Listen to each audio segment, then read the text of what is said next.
émission. On va se régaler. Tu as vu qu'elle a apporté plein de douceur. Hein. Oui. C'est vrai qu'en Normandie, alors des pommes, des poires, ça c'est normal. Hein.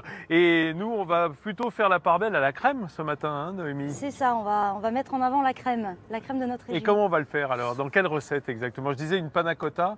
Panna cotta, si on traduit, c'est crème cuite en quelque sorte. C'est une crème cuite. Qui est chauffée. Qui est chauffée, voilà. Mais vraiment normande, avec tous les clins d'œil. Bien sûr, bien sûr. Tous les clins d'œil de la région.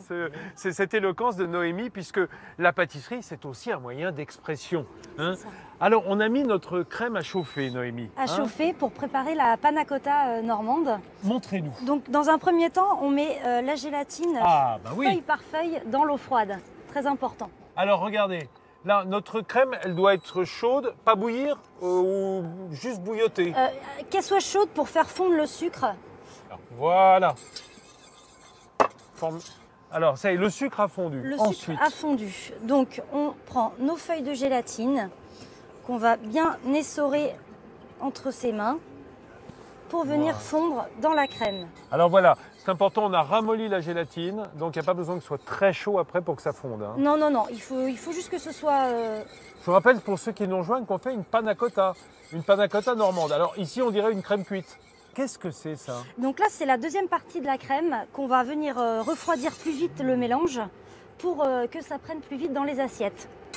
Ah voilà, d'accord. Donc on ne chauffe pas la totalité de la crème. Non, non, non. Comme ça la refroidit, ça va l'aider à prendre plus vite. Plus vite, tout à fait. On va retrouver tout de suite Nathalie Schrangerman, notre ambassadrice du Made in France, qui nous fait découvrir de toute façon comment réunifier la Normandie, hein, Inès. Il suffit de faire de la belle cuisine ou de la belle pâtisserie. C'est le cas de Noémie ce matin qui est en train de tailler les pommes.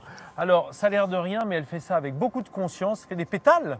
Alors voilà, j'ai vidé mes pommes des pépins et ensuite je viens couper des fines lamelles. Regardez comme c'est bien fait avec conscience. Regarde, approche.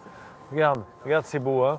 Et puis c'est pas on pourrait le faire à la mandoline d'ailleurs. Hein. Oui, tout à fait. Hein, c'est-à-dire le passer. Si vous avez des petites mandolines, vous savez, ces petites râpes à lame fixe chez vous, voilà, vous pouvez simplement les passer dedans. Mais là, il faut dire qu'elle a le coup de main, Noémie. Alors, qu'est-ce qu'on fait ensuite? On va les mettre sur une plaque en silicone. Un silpat, voilà, tout à fait. C'est une plaque de cuisson siliconée. Et on vient déposer... Ou du papier cuisson si on n'a pas ça. Ou du papier cuisson, tout simplement. D'accord. Voilà. Ah oui, d'accord. Et ensuite, je viens déposer du beurre dessus pour confire les pommes un petit peu, que ce soit meilleur. Et ensuite? Et je viens saupoudrer de cassonade pour apporter un petit peu de sucre et de croquant sur mes pommes. Ça va donner du croquant et du brillant aussi? Du brillant, tout à fait. Parce qu'en fait, le sucre va fondre au four et va faire comme une pellicule un petit peu brillante. Lustrer la pomme. Va lustrer, voilà. Oui. Ça, c'est donc, voilà, les pommes sont prêtes, il n'y a plus qu'à les enfourner? Voilà, c'est ça. Et une fois qu'on les sort du four... D'accord. Voilà. Oh, les voilà. Voilà. Regardez, alors, tiens, approche, tu vois, ça c'est ça qui est magnifique, c'est qu'en définitive, toutes les substances colorantes de la peau sont passées dans la chair. Tout à fait. D'où ce côté pétale. Pétale. C'est bien parce que ça permet de faire un mélange de couleurs.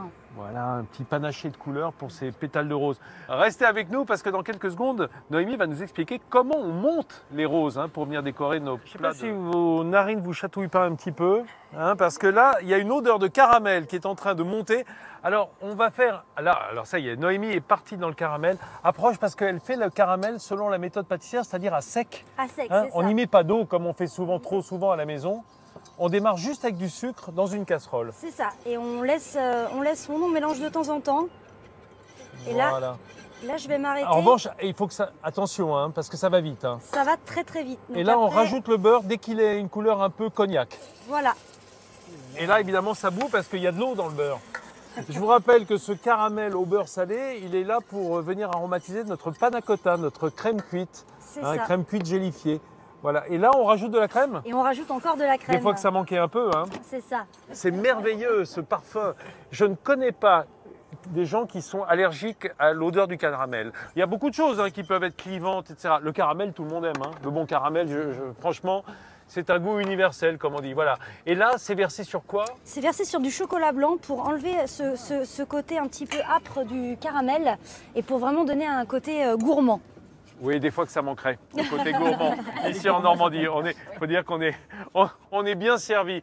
Alors, Jean-Baptiste, partons encore en visite dans cette ville. Le maire est en train de terminer Noémie. Noémie, alors on montre quand même comment est-ce qu'on roule cette rose. On rappelle que les pétales de pommes se chevauchent, hein, qu'on les a cuits au four à quelle température? À 180 degrés pendant 10 minutes. Voilà, et juste le temps de les ramollir, il ne reste plus qu'à rouler la rose. Et c'est vrai que l'illusion est parfaite, hein, c'est très joli. Donc là, la crème, on vient la poser sur notre panna cotta. La panna cotta est prise. Hein, il faut le dire qu'à partir de cette crème chaude gélifiée, on la met au frais. Tout à fait. Ça va se gélifier, ça va se durcir un petit peu. Voilà, c'est ça. Prendre, voilà le terme exact. Ensuite, on fait notre petit tortillon de crème qui va peut-être il va s'étaler un petit peu. Doucement, voilà, c'est ça. Tout doucement, parce que là, c'est juste à température, il fait un peu frais, c'est normal.